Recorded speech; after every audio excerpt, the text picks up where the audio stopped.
제자들이 예수께 나와 우리와 바리새인들은 금식하는데 어찌하여 당신의 제자들은 금식하지 아니하나이까? 혼인집 손님들이 신랑과 함께 있을 동안에 슬퍼할 수 있느냐? 그러나 신랑을 빼앗길 날이 이르리니 그때에는 금식할 것이니라.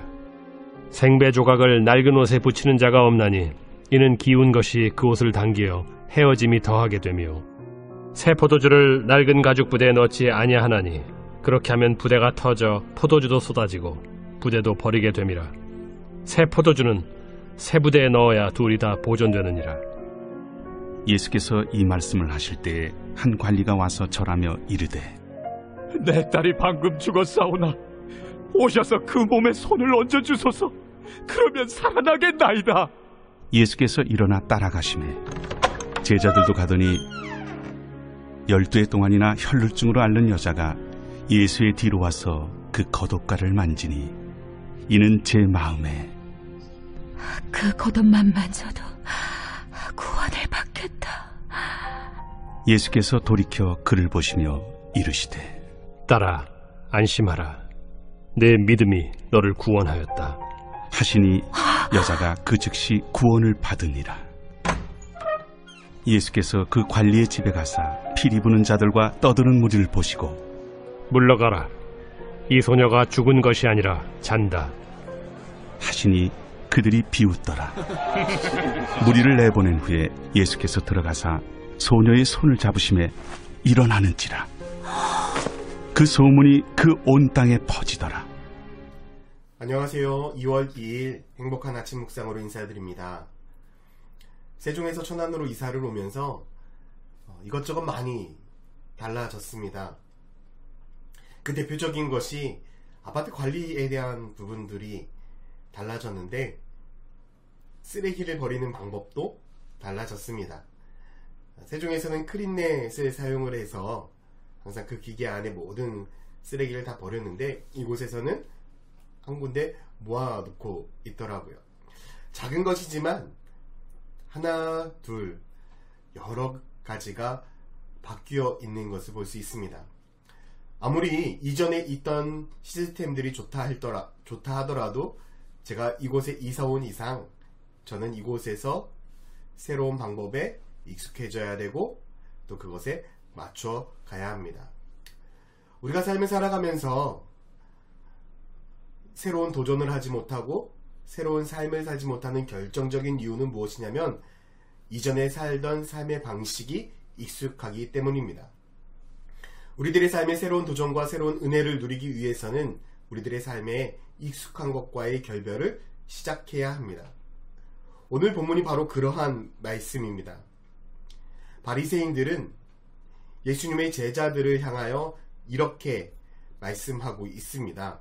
14절에 그때 요한의 제자들이 예수께 나와 이르되 우리와 바리새인들은 금식하는데 어찌하여 당신들의 제자들은 금식하지 아니하나이까. 요한의 제자들과 바리새인들, 이 유대인들은 일주일에 2번씩 금식하기로 결정했습니다. 장로들의 전통입니다. 원래 율법에는 대속죄 일에 금식하는 것으로 되어 있었지만 이들은 자신들이 철저하게 하나님을 섬기기 위해서 일주일에 2번씩을 금식을 했습니다. 그런데 예수님의 제자들은 그렇게 하지 않았습니다. 그러자 왜 그것을 지키지 않는지 예수님 앞에 반문하고 있는 것입니다. 그때 예수님께서는 그 사람들을 향하여 이렇게 말씀을 하고 있습니다. 17절 말씀에 새 포도주를 낡은 가죽 부대에 넣지 아니하나니 그렇게 하면 부대가 터져 포도주를 쏟아지고 부대도 버리게 됨이라. 새 포도주는 새 부대에 넣어야 둘이 다 보존되느니라 라고 말씀을 하고 있습니다. 주님께서는 요한의 제자와 바리새인들에게 무엇을 가르쳐주기를 원하신 것일까요? 그것은 다른 것이 아니라 어디에 목적을 두고 있는가, 그것을 왜 하는가, 이것이 더 중요하다는 것입니다. 새 포도주를 보존하는 것이 더 중요하냐, 아니면 이전부터 가지고 있었던 그 가죽 부대를 보존하는 것이 더 중요하냐라고 묻고 있는 것입니다. 예수님의 삶을 보면 이 요한의 제자들이나 바리새인들의 그 삶 가운데에 그들의 기준으로 보았을 때에 모든 것이 다 잘못되어 있었습니다.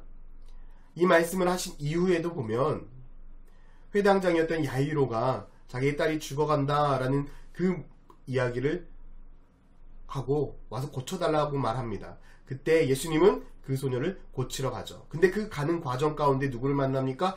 혈루증 앓던 여인을 만나게 되고 그 혈루증 앓던 여인이 예수님을 만지는 그런 일을 통해서 혈루병이 치료가 되는 역사가 일어납니다. 20절 말씀에 12해 동안이나 혈루증 앓는 여자가 예수의 뒤로 와서 그 겉옷가를 만지니, 여러분 이것도 율법에 따르면 부정한 일입니다.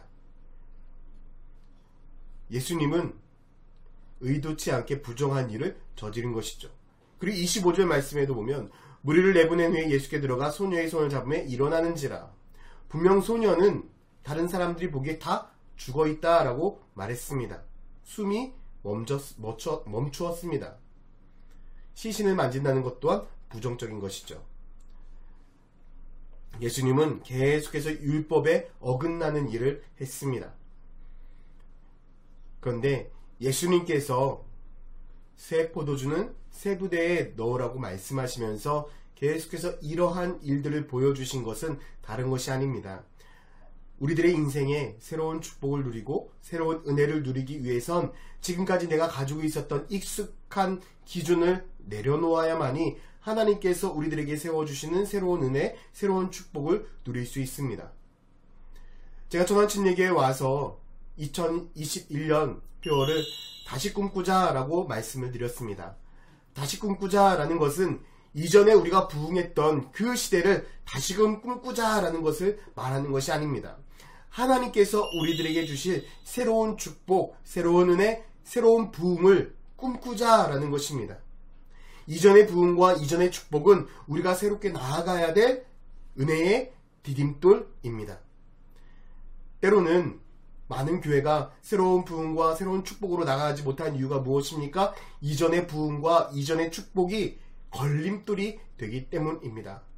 저는 천안침례교회 모든 성도들의 삶에 이전에 경험했던 하나님의 은혜, 이전에 경험했던 하나님의 축복, 이전에 경험했던 하나님의 부흥이 다시 꿈꾸는 데 걸림돌이 되는 것이 아니라 다시 꿈꾸기 위한 축복의 디딤돌, 믿음의 디딤돌이 되기를 예수님의 이름으로 축원드립니다.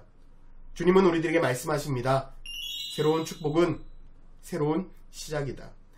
새 포도주는 새 부대에 담아야 한다.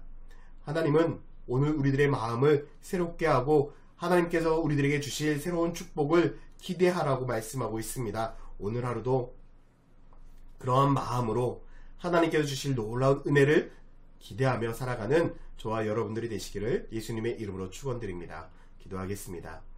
사랑과 은혜가 많으신 아버지 하나님, 오늘 하루도 우리가 주님만을 의지하고 주님께서 주신 그 새로운 축복을 기대하며 살아가게 하여 주시고, 이전의 축복과 이전의 은혜는 새로운 축복으로 나아가는 거룩한 믿음의 디딤돌, 축복의 디딤돌이 되게 하여 주시옵소서. 오늘 하루 우리가 다시 꿈꾸며 주님 앞에 나아가기를 원합니다. 감사드리며 예수 그리스도의 이름으로 기도드렸습니다. 아멘.